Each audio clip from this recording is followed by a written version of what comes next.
B2 সাজানো নাটকটা হয়েছে সিজফায়ারটা করবার জন্য। ইসরায়েল যখন আর এফোর্ড করতে পারছে না, তখন শেষ মুহূর্তে তারা নাটক সাজিয়েছে, বি টু বোমারু বিমানের নাটক সাজিয়েছে ও ইসরায়েলকে রক্ষা করে এরপর বলছে যে আমরা কাতারের মাধ্যমে প্রস্তাব পাঠিয়েছে সিজফায়ারের জন্য। এই যুদ্ধে আমি যেটা মনে করি, আমার যেটা বলে দেওয়া হয় সেটা হচ্ছে নৈতিকভাবে এবং এইভাবে কূটনৈতিকভাবে মার্কিন যুক্তরাষ্ট্র এবং ইসরায়েল শোচনীয়ভাবে পরাজিত হয়েছে এই যুদ্ধে। ইরান বিজয়ী হয়েছে নৈতিকভাবে এবং কূটনৈতিকভাবে, কারণ ইরান ভায়োলেটর না। ভায়োলেট করেছে ইসরায়েল আন্তর্জাতিক আইন লঙ্ঘন করে একতরফা ভাবে, অত্যন্ত অন্যায়ভাবে ইরানে ওদের নিউক্লিয়ার ইনস্টলেশনে বোমা হামলা করেছে, ওদের নিরীহ সিভিলিয়ানদের হত্যা করেছে, ইরানি বিজ্ঞানীদেরকে হত্যা করেছে, ইরানি আহ সামরিক কর্মকর্তাদেরকে হত্যা করেছে। এটা এটা এটা একটা এটা একটা সেন্সলেস গণহত্যা ছাড়া আমি আর কিছুই, এটা সেন্সলেস কিলিং ছাড়া এটাকে আমি আর কিছু মনে করি না। এটা বিশ্ব বিবেক এখনো তাকিয়ে আছে। আমার খুব কষ্ট হয় যে মার্কিন সাম্রাজ্যবাদী নেতৃত্বাধীন পশ্চিমা দুনিয়া, ইভেন কি মুসলিম বিশ্বে এটা নিয়ে এটা নিয়ে কোনো তীব্র কোনো প্রতিবাদ হয় নাই। তীব্রভাবে এটাকে আহ, মার্কিন যুক্তরাষ্ট্রকে ঘৃণা ভরে কেউ প্রত্যাখ্যান করেনি। এখনো মার্কিন যুক্তরাষ্ট্রের সাথে কেউ কূটনৈতিক সম্পর্ক ছিন্ন করেনি, ইসরায়েলের সাথে কূটনৈতিক সম্পর্ক ছিন্ন করেনি। অথচ ওরাই হচ্ছে ভায়োলেটার।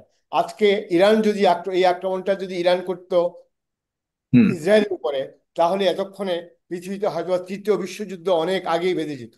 এক্স্যাক্টলি।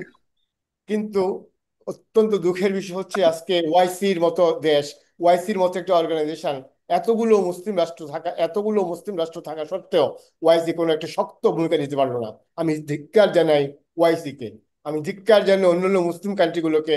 একমাত্র আহ টার্কি ছাড়া আমি আমি আমি টার্কি ছাড়া আর কাউকে আমি দেখিনি কঠোরভাবে এটার প্রতিবাদ করেছে, এটা কঠোরভাবে নিয়েছে।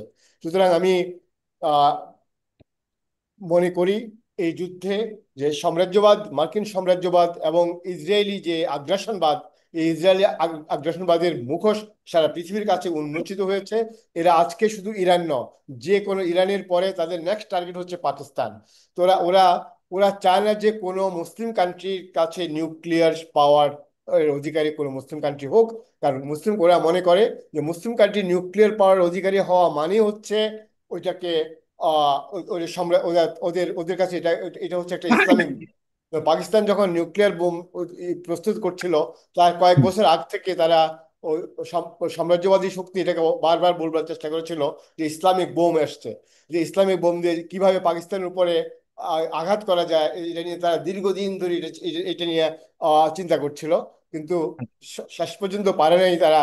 ইন্দো পাকিস্তান কনফ্লিক্টের প্রেক্ষাপটে পাকিস্তান যখন তারা নিউক্লিয়ার বোম এক্সপ্লোড করেছে, তখন পাশ্চাত্য শক্তির আর কিছু করবার ছিল না। কারণ যেহেতু ভারত এর আগে নিউক্লিয়ার বোম এক্সপ্লোড করেছে, তখন পাকিস্তানকে ওই সময় আর স্টপ করানোর কোনো উপায় ছিল না। উপায় না দেখে পাকিস্তানকে তারা নিউক্লিয়ার বোম নিয়ে এগিয়ে যেতে দিয়েছে।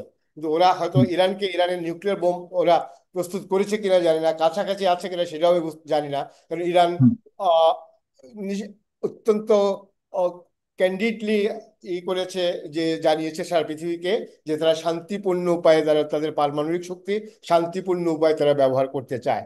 এখানে কোনো ধরনের পূর্ব এভিডেন্স ছাড়া, কোনো ধরনের তথ্য ছাড়া ইরানের উপর যে আন্তর্জাতিক আইন লঙ্ঘন করে ইরানের উপর যে আক্রমণ হলো, এটার সাথে তুলনা করা যায় একমাত্র ইরাকের উপর যখন প্রেসিডেন্ট বুশ আক্রমণ করেছিল, যে ইরাকের কাছে উইপন অফ মাস ডিস্ট্রাকশন রয়েছে, এই কথা বলে যে ইরাককে ধ্বংস করা হয়েছিল।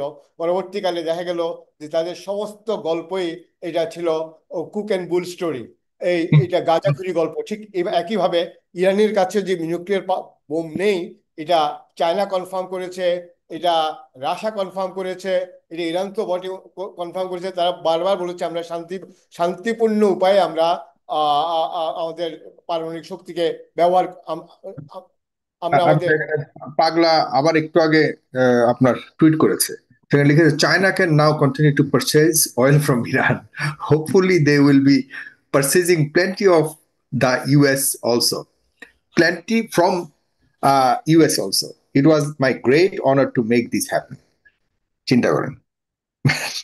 মানে সে সে আশা করছে যে যুক্তরাষ্ট্র থেকেও চায়না হয়তো অয়েল কিনবে, এবং এখন তো ওয়েলকাম করলো ইরান থেকে অয়েল কিনতে পারবে। তার মানে তার কাছে এটা কি মানে পার্ট অফ বিজনেস ছিল দ্য ওয়ার। ডোনাল্ড ট্রাম্পের কাছে, হ্যাঁ, ডোনাল্ড ট্রাম্পের কাছে তো সে তো, তার কাছে তো সবকিছুই বিজনেস, সে বিজনেস ছাড়া তো এমন একটা ব্যক্তি, সে বিজনেস ছাড়া তো আর কিছুই বুঝে না। কিন্তু এদিক দিয়ে ব্যবহৃত তো হলো ইসরায়েল। ইসরায়েল কতটা এখানে, এখন তো শক্তিশালী হয়ে গেল ইরান। ইরান তার শক্তি সামর্থ্য বুঝিয়ে দিল। ইরান যে কোনোভাবেই যে কোনো চাপের কাছে নতি স্বীকার করে না, সব পৃথিবীর সবচেয়ে শক্তিশালী দেশের কাছে মাথা নত করেনি এবং শেষ পর্যন্ত লড়াই করেছে, এটা তো প্রমাণিত হয়ে গেল। সেটা প্রমাণিত হলো, প্লাস এখন ইরানের একটা জাস্টিফিকেশন হয়েছে, যেটা ইরানের উপর থেকে যে এম্বার্গো গুলো এখন উঠে নিতে হবে। কারণ ইরান পারমাণবিক আলোচনা থেকে ইরান কিন্তু নিজেরা সরে আসেনি, আমেরিকা হুম, সরে এসছে। এবং একতরফা ভাবে আবার তারা, ইরান যখন পারমাণবিক আলোচনায় ব্যস্ত, ওই মুহূর্তে তারা ইরান আক্রমণ করেছে। তো এই মুহূর্তে এটাও হবে, সারা পৃথিবীর উচিত হবে যে মার্কিন সাম্রাজ্যবাদীর উপরে চাপ সৃষ্টি করা, যে ইরানের উপরে আনকন্ডিশনালি সমস্ত এম্বার্গো উঠিয়ে দেওয়া, ইরান যাতে স্বাভাবিক ব্যবসা বাণিজ্য, তাদের তেলের ব্যবসা স্বাভাবিকভাবে করতে পারে। এবং ইরান যদি স্বাভাবিক ব্যবসা বাণিজ্য করতে পারে, ইরানের যে ধ্বংস হয়েছে, এটা তাদের কাছে এটা কোনো বিষয় না। ইরান, কারণ এই ধরনের ধ্বংস দীর্ঘ 10 বছর ধরে ইরান ইরাক যুদ্ধ যখন চলেছে, ইরান সাস্টেন করেছে। ইরান একটা সাস্টেনেবল নেশন। ইরান হুম, ওদের প্রথম সারির অনেকগুলো প্রেসিডেন্ট, একটার পর একটা প্রেসিডেন্ট হত্যা করেছে, ইরান সাস্টেন করেছে। ওদের প্রধানমন্ত্রী একের পর এক প্রধানমন্ত্রী হত্যা করেছে, ইরান সাস্টেন করেছে। ইরান ইরাকের সাথে 10 বছর ধরে যুদ্ধ করেছে, শাতিল আরব নিয়ে, ইরান সাস্টেন করেছে। কিন্তু ইরানকে ধ্বংস করে এত সোজা না, ইরান সাস্টেন করবে, বরং ইসরায়েলের ধ্বংস যখন অনিবার্য, ইসরায়েল যখন আর এফোর্ড করতে পারছে না, তখন শেষ মুহূর্তে তারা নাটক সাজিয়েছে, বি টু বোমারু বিমানের নাটক সাজিয়েছে ও ইসরায়েলকে রক্ষা করে। এরপর বলছে যে আমরা এর মাধ্যমে, কাতারের মাধ্যমে প্রস্তাব পাঠিয়েছে সিজ ফায়ারের জন্য। তো এই সিজ হুম, ফায়ার, এটা সিজ ফায়ার করবার জন্যই বি টুর সাজানো নাটকটা হয়েছে, সিজ ফায়ারটা করবার জন্য, যাতে এক্স্যাক্টলি। ইসরায়েলকে যাতে এক ধরনের একটা বার্গেনিং চিপ দেওয়া যায়, যে অ্যাটলিস্ট তার মুখ রক্ষা করতে পারে। যে আসলে সব ঘিরে আমার কাছে মনে হচ্ছে সামহাও ইসরায়েলকে আসলে টার্গেট করেছে এখানে এই আপনার আমেরিকার ডোনাল্ড ট্রাম্প।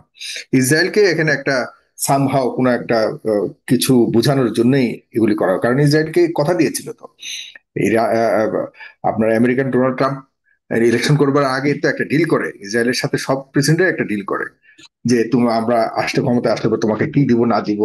এটারই একটা হয়তো কিছু একটা পোষানোর চেষ্টা করেছে ডোনাল্ড ট্রাম্প। জি।